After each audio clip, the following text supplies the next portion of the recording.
오늘은 하나님을 가까이 하는 법, 이런 제목입니다.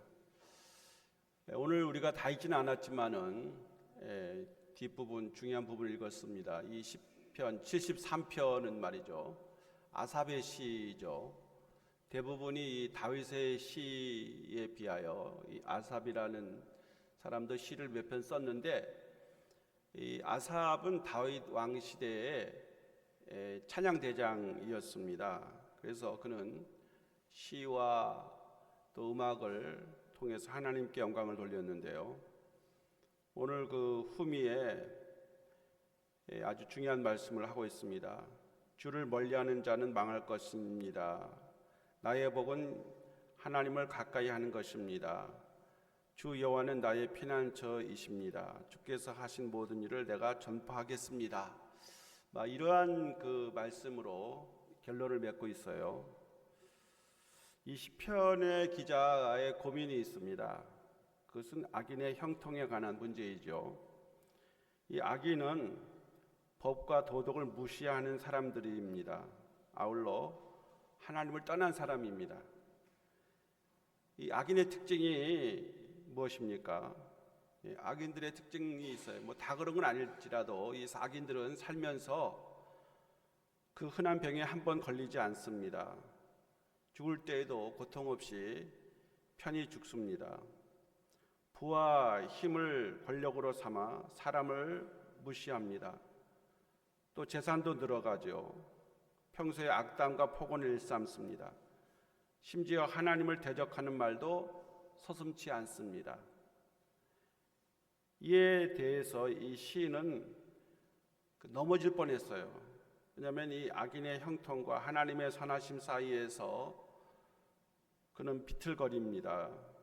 주님을 잘 믿어보려고 몸부림친 것이 다 부질없다고 생각한 것이죠. 정직하게 살아보려고 애를 썼지만은 헛되다고 여깁니다. 이 하나님이 살아계시고 정의로운 분이시라면 이와 같은 현실의 괴리로 인해서 결코 하나님을 이해하거나 납득할 수가 없었습니다. 그가 지닌 믿음과 현실의 괴리로 인해서 괴로워했던 것이죠. 이 악인은 어떻게든지 망해야 되고 또 벌을 받아야 되는데, 악인이 이게 더 잘 살고 편안하고 또 하는 일이 잘 된다 생각하고, 거기에 반해서 예수 믿는 사람들은 가진 고난과 역경을 시련 속에 살면서 빛이 없는 그러한 삶으로 고생하는데, 이 악인들이 오히려 더 득세하고 잘 사는 모습을 보면서 과연 하나님이 살아계시는 분이신가, 하나님이 역사를 주장하고 계시는가 라는 이러한 회의를 갖게 되는 것입니다. 주님은 이 아삽에게 이 풀리지 않는 의문에 대해서 답을 주고 있어요. 악인이 득세하는 것 같은 부조리한 현실 속에서도 이 악인을 부러워하지 않게 합니다. 그 악에 동화되지 않게 합니다. 왜냐하면 악인의 최후는 멸망임을 그가 알게 된 것이죠. 무엇이 진정한 복이고 저주인지를 분별하게 해줬습니다. 우리가 이 복이라고 하는 것, 예수 믿으면 다 우리가 축복을 받는다라고 통상적으로 말하지만은, 이 진정한 복이 자기 자신만 복 받고 잘 살면 되는 것인가? 꼭 그런 것만은 아닌 걸 우리가 알아야 돼요. 하나님은 축복의 통로로 우리를 살게 하십니다. 우리도 하나님의 사랑과 은혜의 복을 받고, 또 우리와 접촉하는, 우리와 함께 늘 만나는 사람들도 우리가 받은 그 하나님의 사랑과 복을 그들도 같이 받아 누릴 수 있도록 사는 것이야말로 그것이 진정한 복이죠. 다 함께 잘 사는 것이, 그것이 하나님의 선하신 뜻이 아니겠습니까? 그래서 오늘 이 아삽의 이 시 중에 어떻게 하면은 우리가 행복한 사람으로 잘 살 수 있을까라고 하는 이 질문에 대한 답을 이 성경 말미에서 하고 있다는 것이죠. 그래서 첫 번째는요, 어떻게 사는 것이 가장 잘 사는, 행복하게 사는 것인가? 하나님과 항상 함께하는 사람이 행복한 사람이라는 거예요. 여기 23절 보십시오. 내가 항상 주와 함께하니 주께서 내 오른손을 붙드셨나이다.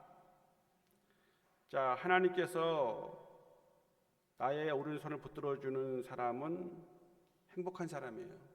하나님은 어떤 사람을 붙들어 주시겠습니까? 하나님은 어떠한 상황 가운데에서도 믿는 사람을 하나님이 붙들어 주시는 것이죠. 누구든지 하나님 믿는 사람을 의롭다 하시는 하나님께서 그 의인들의 손을 붙들어 주신다는 거예요. 자, 우리가 부모님의 손에 여러분이 붙잡혀서 살아가신 적이 있어요?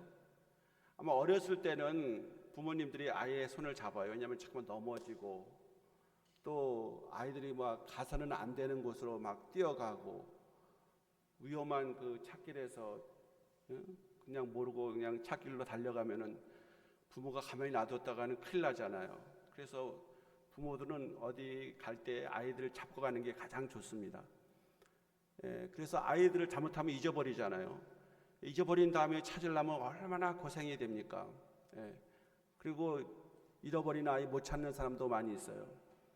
그래서 어디 갈 때는 아이의 손을 잡고 가는 것은 부모가 아주 아이를 사랑하고 지키는 방법 중에 하나 아니겠어요? 하나님은 우리를 붙들어 주시는 거죠. 이게 하나의 일종의 간섭일 수도 있고 이게 귀찮은 일일 수도 있겠지만은요, 하나님의 하나님 붙들어 주는 사람은 하나님이 함께하는 사람이에요. 하나님이 늘 함께하는 사람, 그냥 아무데나 가서 그냥 자기가 원하는 대로 살고 싶은 대로 살게 버려두지를 않으세요. 하나님이 이건 아니다, 글로 가면 안 된다. 하나님은 이 처음과 마지막 알파 오메가이기 때문에 우리의 역사를 하나님이 다 알고 계시고, 어떤 일을 하면 되고 어떤 일을 하면 안 되는지 하나님 너무나 잘 아시기 때문에 우리를 보호하기 위해서, 사랑해서 우리를 지키기 위해서 붙들어 주시는 거죠. 근데 붙들림 받으려면은 하나님과 함께 해야 되지 않겠습니까? 하나님이 함께하는 사람을 하나님이 붙들고 계시는 거예요. 하나님께 붙들림 받아진다라고 하는 것은 그 사람은 하나님의 사랑을 받고 있는 것이고, 무엇보다도 하나님이 그를 사랑하는 사람이에요. 그를 축복하는 사람은 하나님이 붙들고 계시는 겁니다.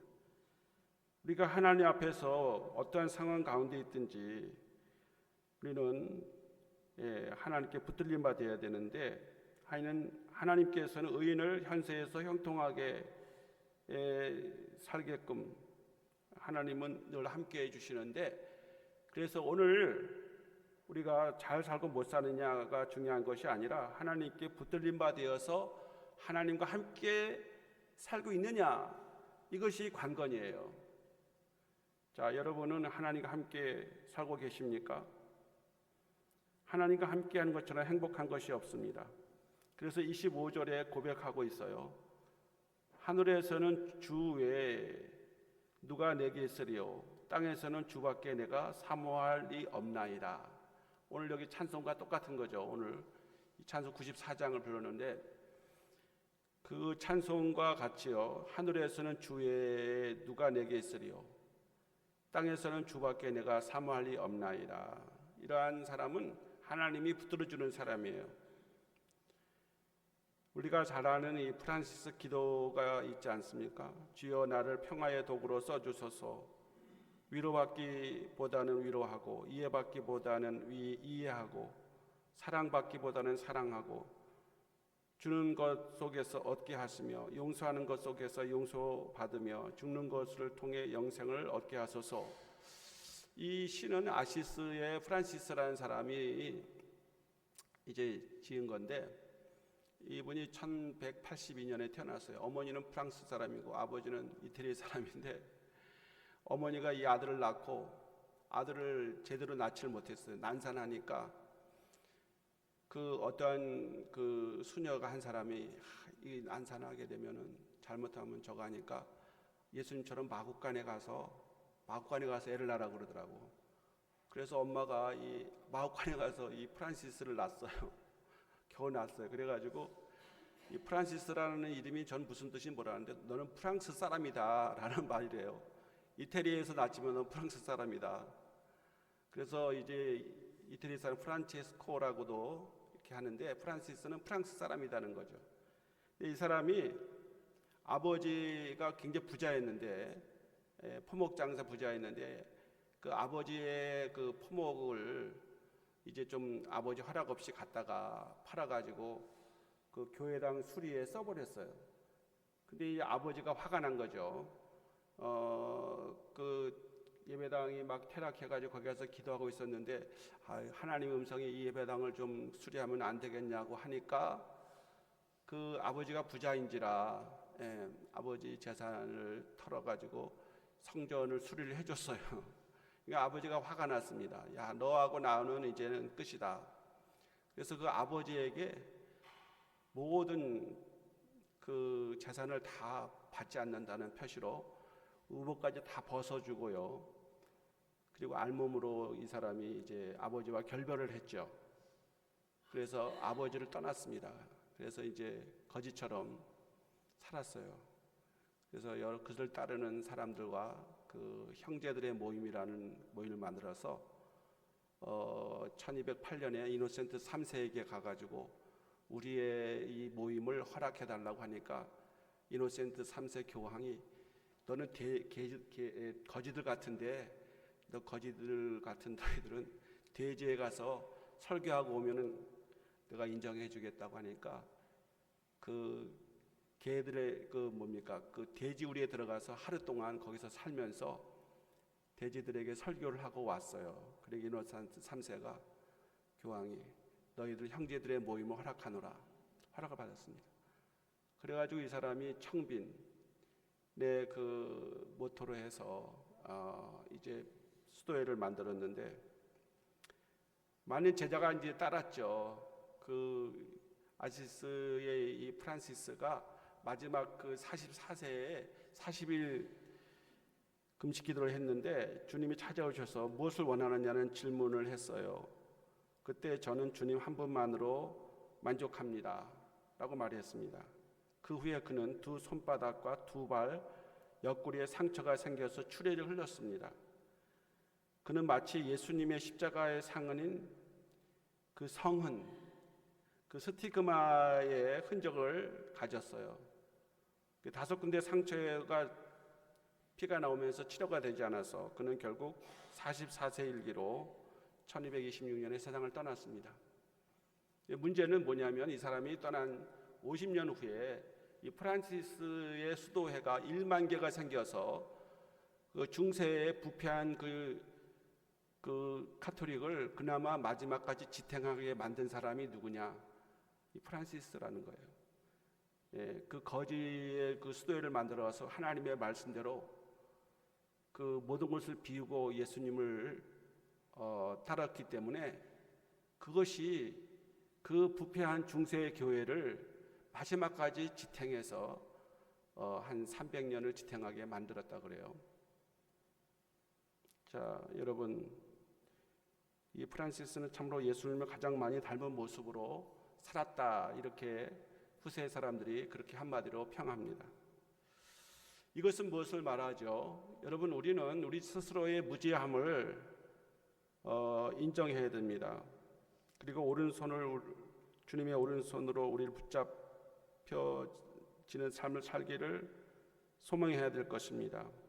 주님을 신뢰하며 담대하게 믿음의 길을 걸어가야 할 것이에요. 어떠한 상황에 놓인다 하더라도, 그것이 내가 현실로 받아들이기 어렵다 할지라도, 그리고 우리가 이러한 현실에 답을 줄 수 없는 문제들이 생긴다 할지라도, 그럼에도 불구하고 우리가 예수 그리스도를 믿고 주님과 함께 우리가 살아가야 되겠다라고 이렇게 다부진 마음을 먹어야 돼요.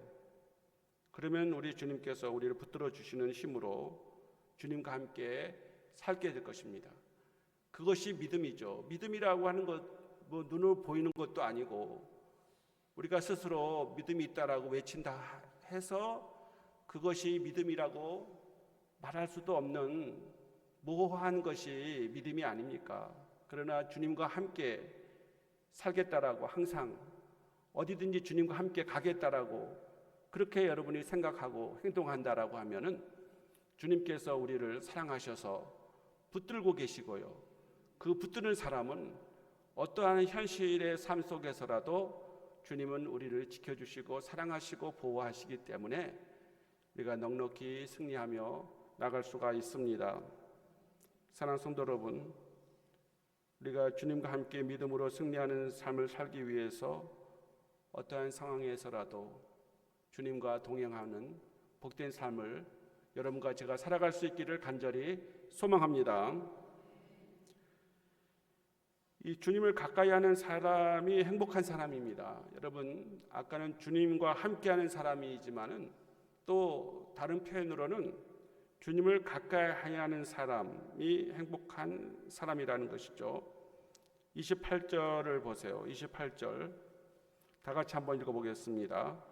하나님께 가까이 함이 내게 복이라. 내가 주 여호와를 나의 피난처로 삼아 주의 모든 행적을 전파하리이다 라고 말하고 있습니다. 아삽은 하나님께 가까이 함이 내게 복이라고 고백을 했어요.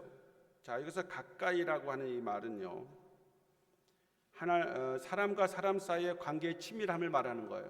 사람과 사람 사이에 가까우면은 어떻게 되죠? 친밀해지는 거죠. 늘 그 사람을 만나가지고 밥도 먹고 또 대화도 하고 커피도 마시고 너무 가까우면은 같이 살자고 해서 이성이면은 결혼해서 평생 같이 사는 거 아니겠어요? 친밀한 거가 바로 사람과 사람 사이에 그 가까움을 말하는 것인데요. 그래서 하나님과도 그렇게 할 수 있어요. 하나님은 살아계신 분이기 때문에 얼마든지 여러분들이 하나님과 친밀하게 지낼 수가 있습니다. 우리 상황의 모든 것에 대해서 하나님과 대화할 수가 있고요. 또 여러분이 하나님과 모든 그러한 그 상황 가운데에 질문할 수 있고 하나님은 대답을 하시고요. 우리의 모든 그 역경과 환난 가운데서 하나님은 이 문제에 내가 어떻게 해결할 수 없으니 이걸 헤쳐나가게 해달라고 능력과 또 힘을 달라고 지혜를 달라고 하면은 하나님께서 거기에 성실하게 응답해 주시는 거예요. 하나님을 가까이 한다는 것은 하나님과 친밀한 관계에 있다는 것입니다. 여기 복이라고 하는 이 말은요, 삶에서 누리는 좋고 만족함을 가리키는 겁니다. 자, 따라서 아삽은 하나님께 가까이 함이 내게 복이라고 한 고백은요, 자기가 하나님과의 관계가 친밀하여서 하나님의 돌보심을 받아 즐겁고 만족한 삶을 누리고 있다라고 하는 것입니다. 하나님이 돌봐주시기 때문에 즐겁고 만족한 삶이라는 거예요. 이게 복입니다. 아까도 서두에서 말했지만 그동안 이 아삽은 세속에서 악인들의 형통한 뜻이 여겨졌고요. 반면에 자기는 온갖 고난과 역경으로 고달픈 삶을 살고 있다고 여겼기에 그것이 불만이었습니다. 그것으로 심한 갈등을 겪었습니다. 자, 그래서 하마터면 하나님께 원망하는 죄를 범할 뻔한 위기에 직면하기도 했습니다. 그러나 그는 하나님께서 악인에게 대하시는 참뜻을 깨닫고 그래서 그는 모든 불만과 그것으로 인한 갈등을 극복할 수가 있었습니다. 이 아삽이 어떻게 그렇게 되었는가? 아삽이 성전에서 찬양을 하다가 하나님의 환상을 봤다는 겁니다. 여기 성경에 그런 말이 없어요. 그런데 주석하는 사람들이 그런 얘기를 하더라고요. 성전에서 여러분 찬양하다가 찬양 아까 열심히 했잖아요. 그렇게 하다가 하나님이 환상을 보여주셨대요. 무슨 환상을 보였냐면 제단에서 재물이 활활 타는 그 환상을 봤다는 거예요. 이 재물이 지금 활활 타고 있는데 이 짐승이 희생제물이 타고 있는 이유가 뭐냐? 사람이 죄를 지었기 때문에 저 죄 없는 동물이 지금 저렇게 활활 타고 죽고 있다. 그것은 하나님이 죄를 묵과하지 않으신다. 하나님은 그냥 눈 감아주는 하나님이 아니라는 거예요. 그러니까 악인들이 그들이 죄로 말미암아 지금 득세하고 형통한다 하더라도 그것이 죄로 말미암아 이루어진 것이라고 하면은 그들은 심판을 받을 것이다라고 하는 것을 환상 중에 봤다는 거예요. 그렇기 때문에 문제가 해결된 겁니다. 자기의 고민이 해결된 거예요. 따라서 그는 하나님을 가까이함이 자기에게 어떤 복이 되었는지를 깨달아 이를 증거하게 되었습니다. 자, 그렇지만은요, 이 아삽이 하나님을 가까이 할 수 있었던 것은 그가 자신의 의지적인 결단으로, 자기의 의지적인 결단으로 가능한 것이 아니었다는 것입니다. 그것은 오직 하나님의 은혜였습니다. 하나님을 가까이 하도록 하나님께서 은혜를 베풀어 주셨다는 겁니다. 그래서 이제 아삽은요, 내가 여호와를 나의 피난처로 삼아 주의 모든 행적을 전파하리다라고 자신의 각오와 결단을 고백한 것이에요. 요 하나님이 나의 피난처가 되셨습니다. 나는 이제 그 하나님이 나를 보호해 주시는 그 피난처에 있기 때문에 내가 무슨 염려와 걱정이 있겠습니까? 이제는 나는 주님의 행적, 주님이 나에게 베푸신 이 놀라운 역사를 내가 증거하겠습니다. 하나님이 어떠한 분인 것을 내가 사람들에게 전파하겠습니다라고 말한 것이에요. 따라서 그는 더 이상 세속에서 악인들의 형통을 부러워하거나 또는 그들로 인해 스트레스가 되어 불만을 여기거나 원망하는 죄의 유혹에서 빠져들지 않게 되었습니다. 오직 하나님을 자신의 피난처로 삼아 하나님의 보호하시는 은총과 사랑을 증거하는 삶을 살겠다라고 다짐한 것입니다. 악인 때문에 불만하고 또 이제 그것 때문에 스트레스 받고 원망하지 않겠다는 겁니다. 자, 우리에게 진정한 행복은요, 주님의 주신 사명을 이루어 나가는 것입니다. 뭐가 행복한 겁니까, 여러분? 그냥 아무 없이 건강하게 그저 우리가 하고픈 일을 하면서 또 우리가 가고픈 곳에 가고 말이죠. 요즘에 여행 자유화 되니까 많은 사람들이 외국도 가는데 가고픈 곳에 가고 먹고 싶은 거 먹고 뭐 이런 것이 정말 행복한 것입니까, 여러분? 그것보다는요, 주님의 주신 사명을 이루며 사는 것이 그것이 진정한 행복인 걸 아시기 바랍니다.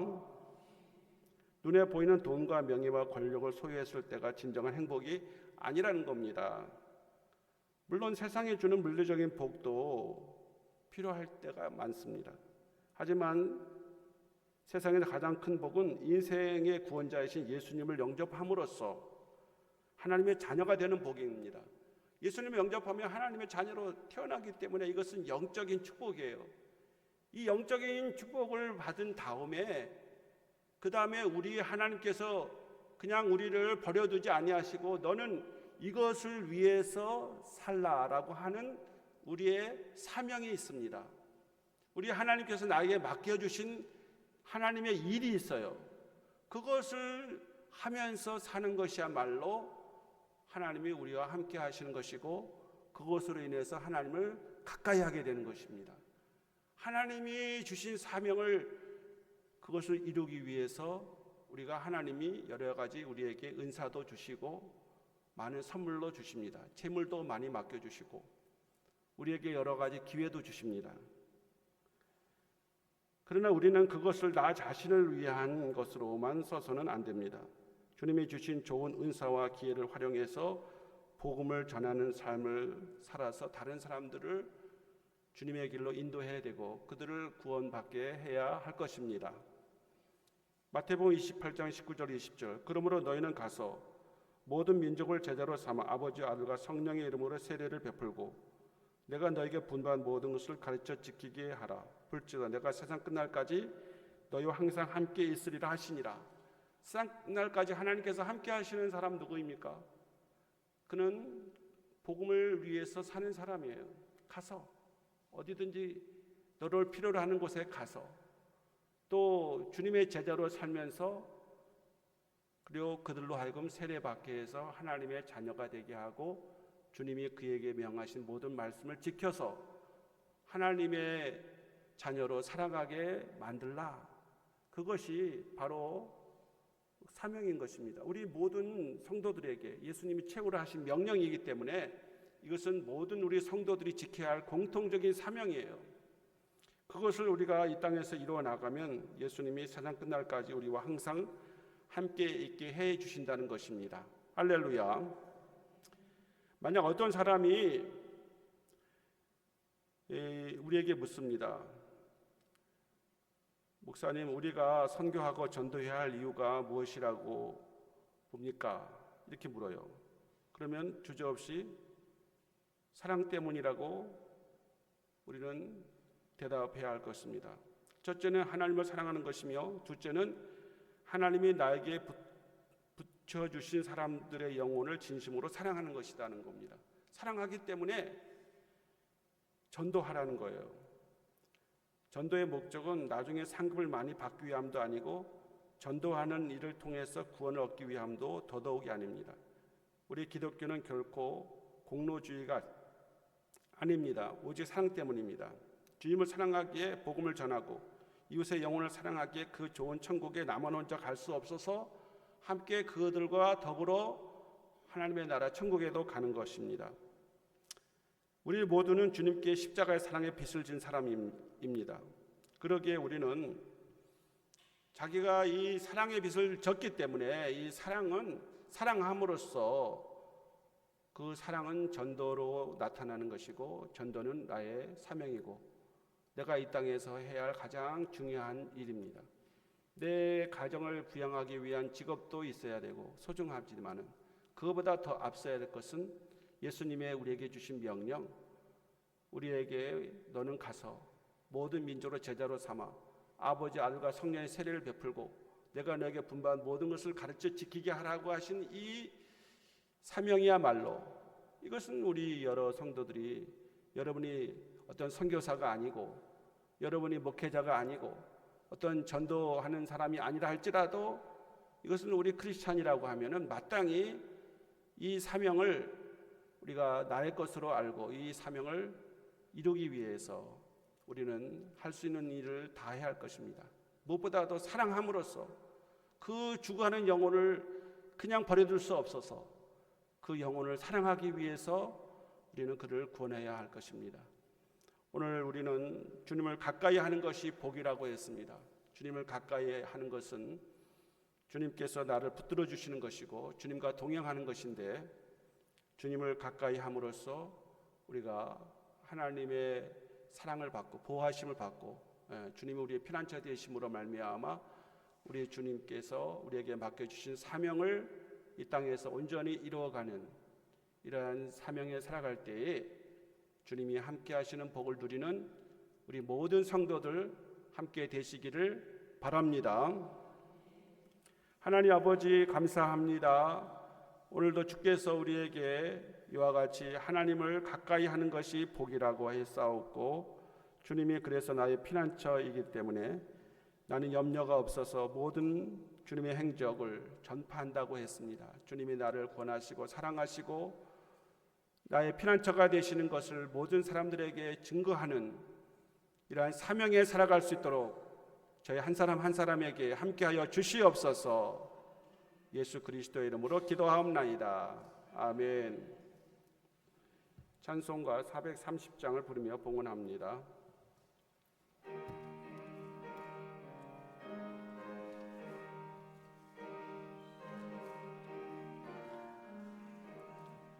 주와 같이 길 가는 것 즐거운 일 아닌가. 우리 주님 걸어가신 발자취를 밟겠네. 한 걸음 한 걸음 주 예수와 함께 날마다 우리 걸어가리. 어린아이 같은 우리 미련하고 약한 주의 손에 이끌리어 생명길로 가겠네. 한 걸음 한 걸음 주 예수와 함께 날마다 날마다 우리 걸어가리. 꽃이 피는 들판이나 험한 골짜기나 인도하는 대로 주와 같이 가겠네. 한 걸음 한 걸음 주 예수와 함께 날마다 날마다 우리 걸어가리. 예선지자의 넋같이 우리들도 천국에 들려올라갈 때까지 주와 같이 걷겠네. 한 걸음 한 걸음 주 예수와 함께 날마다 날마다 우리 걸어가리.